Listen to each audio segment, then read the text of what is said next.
শ্রী শ্রী গুরবে নমঃ। আর্যবাণী চ্যানেল থেকে আমি অ্যাস্ট্রোপামিস্ট শ্রী অনিশ বলছি।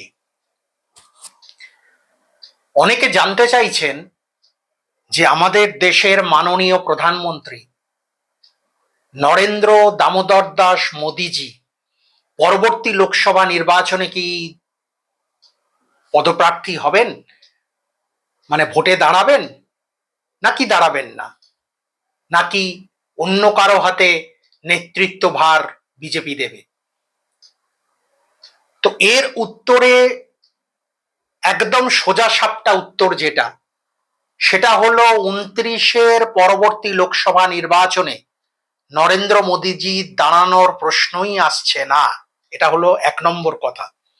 দ্বিতীয় কথা হলো, উনার যে এই টার্মটা চলছে, এই টার্মটাও উনি কমপ্লিট করতে পারবেন কিনা এটা যথেষ্ট সন্দেহ আছে।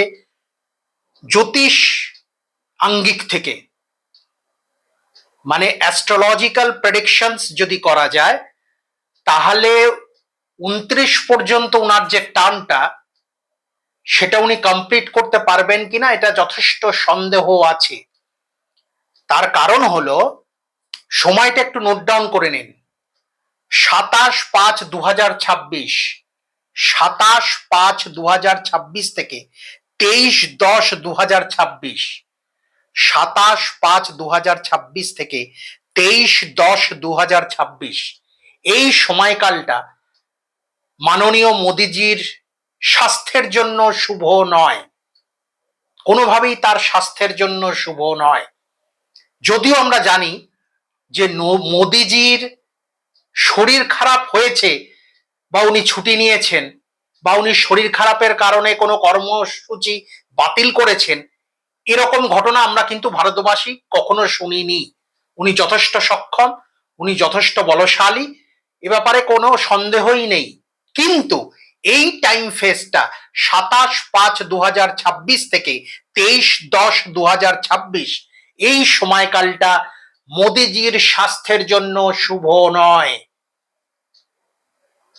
ফলে 29 পর্যন্ত উনার কন্টিনিউ করার প্রশ্ন আসছে না। আশা করি আমি বোঝাতে পারলাম। তবে আমি এও বলছি, ভগবানের কাছে প্রার্থনা করি, মোদিজির মতো একজন এরকম দায়িত্বশীল নেতা ভারতবর্ষের একান্ত দরকার। উনি সুস্থ থাকুন, সবল থাকুন, ভগবানের কাছে এই প্রার্থনা করি। এবং জ্যোতিষ প্রেডিকশনস, অ্যাস্ট্রোলজিক্যাল প্রেডিকশনস যাতে মিথ্যে প্রমাণিত হয়, আমি একজন জ্যোতিষী হয়ে সেটাই বলছি। উনি যাতে 29-এর টার্ম কমপ্লিট করেন, সেটাই আমার ভগবানের কাছে প্রার্থনা। সবাই খুব খুব ভালো থাকবেন। হ্যাঁ, আর একটা কথা বলার, সেটা হলো, এটা অবশ্য কেউ ভাববেন না যে মোদিজির শরীর খারাপ হলো বা মোদিজি সরে গেলেন, বিজেপি ভেঙে গেল, এরকম কিন্তু নয়। 29 পর্যন্ত বিজেপি কিন্তু কন্টিনিউ করবে সরকারের নেতৃত্বভার। সরকারের, কেন্দ্রীয় সরকারের নেতৃত্বভার কিন্তু বিজেপির হাতেই থাকবে। মোদিজি সরে গেলেও কিন্তু দায়িত্বভার বিজেপির কোনো নেতার হাতেই থাকবে। তবে কোন নেতার হাতে সেই দায়িত্বভার যাবে, সেটা না হয় পরে আর একদিন আর একটা ভিডিওতে বলবো। সবাই খুব খুব ভালো থাকবেন। গুরু কৃপাহি কেবলম।